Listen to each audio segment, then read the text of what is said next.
నూతనంగా యుగేన్ స్టోర్ను ప్రారంభించిన Telangana state protocol coordination vice chairman Bongunuri Kishore Reddy. Quthbullapur నియోజకవర్గం సాయిబాబా నగర్ 292 డివిజన్ నగర్లో యుగేన్ స్టోర్ ప్రారంభించిన తెలంగాణ స్టేట్ ప్రోటోకాల్ మరియు coordination vice chairman Bongunuri Kishore Reddy, Shakeel Bhai ముఖ్య అతిథులుగా వచ్చి షాప్ ఓనర్ సోను చౌదరి నిర్మించుకున్న షాపును ప్రారంభించడం జరిగింది. ఈ కార్యక్రమంలో మాట్లాడుతూ అందరికీ అందుబాటులో ఈ యొక్క రిటర్న్ గిఫ్ట్ షాపును ప్రారంభించడం జరిగింది. ఇలాంటి షాపులు మరెన్నో పెట్టి అభివృద్ధి చెందాలని అన్నారు.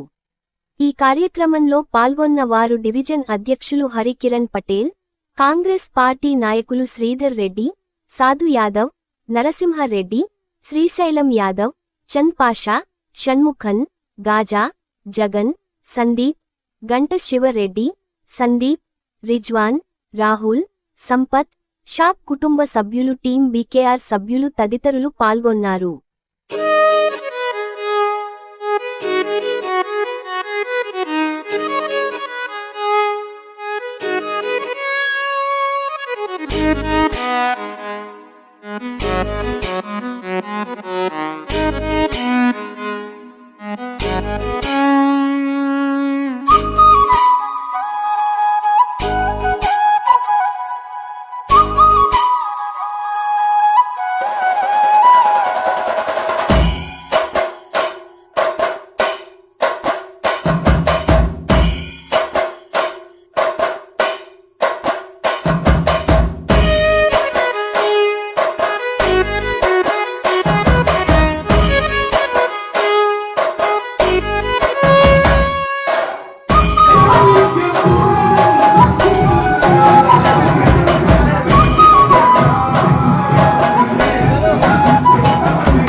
సూరారం కాలనీలో యూజన్ సోను చౌదరి ఇవాళ డిజిటల్ ఫోటోగ్రఫీ ఏమైనా బాటిల్స్ కానీ ఏమైనా గిఫ్ట్లు ఇస్తే వాటి మీద వారి యొక్క మనం ఎవరైతే దావత్ ఇస్తారో వాళ్లకు గిఫ్ట్ కింద మంచి ఫోటోగ్రఫీ చేసి ఫోటోలు వేసి మంచిగా గిఫ్ట్ తయారు చేసిన దానికి మన ఏరియాలో లేకుండే ఈరోజు మన సూరారం కాలనీలో ఒక మంచి భావనగా నేను కొలుస్తున్నా. సోను చౌదరి గారు ఇక్కడ సూరారం కాలనీలో ఈ యొక్క అద్భుతమైన షాప్ ఓపెన్ చేసి మన ఏరియాలో అందరికీ ఇస్తుండంటే ఈ గిఫ్ట్ అనేది అందరికీ ఇచ్చి వారి యొక్క ఫాలోవర్స్కి అందరికీ తెలియబరవాలి. నేను గ్రేటర్ హైదరాబాద్ ఐఎన్టీయూసీ అధ్యక్షునిగా నన్ను కూడా ఇన్వైట్ చేస్తే నేను వచ్చిన సోను చౌదరి గారికి ధన్యవాదాలు. సూరారం కాలనీలో యూజన్ అని చెప్పి సోను చౌదరి గ్రాండ్గా కిషోర్ రెడ్డి అన్న వచ్చి ముఖ్య అతిథిగా వచ్చి గ్రాండ్గా ఓపెన్ చేశారు. All types of photos, designs and everything ఇక్కడ ఈ ఏరియాలో లోకల్లో ఎక్కడ లేని అన్నీ ఇక్కడ అందుబాటులో ఉంటాయి అని చెప్పి అందరికీ తెలియజేస్తున్నాం. ఈరోజు సూరారం కాలనీ 292 డివిజన్లో యూజన్ సోను ఎంటర్ప్రైజెస్ అని చెప్పేసి షాప్ ఓపెన్ చేయడం జరిగింది. దీనికి ముఖ్య అతిథులు పొంగునూరు కిషోర్ రెడ్డి గారు రావడం జరిగింది. అలాగే మరి 293 డివిజన్ అధ్యక్షుడు శ్రీశైలం యాదవ్ గారు, మరి ఐఎన్టీసీ హైదరాబాద్ అధ్యక్షుడు చాంద్ పాషా గారు, మరి ఇతర అతిథులు అందరు రావడం జరిగింది. మరి అదేవిధంగా యువకులు రాజకీయాల్లో ఎంత యాక్టివ్గా ఉన్నారో బిజినెస్ పరంగా కూడా అంత యాక్టివ్గా ఉండాలని చెప్పేసి కోరుకుంటూ ఇది ఒక మాట్లాడుతూ చదువుతుంది. ఈరోజు నా షాప్ ఓపెనింగ్కి కిషోర్ అన్న ఇంకా అందరూ పార్టిసిపేట్ చేసినందుకు చాలా ధన్యవాదాలు తెలియజేస్తున్నాను.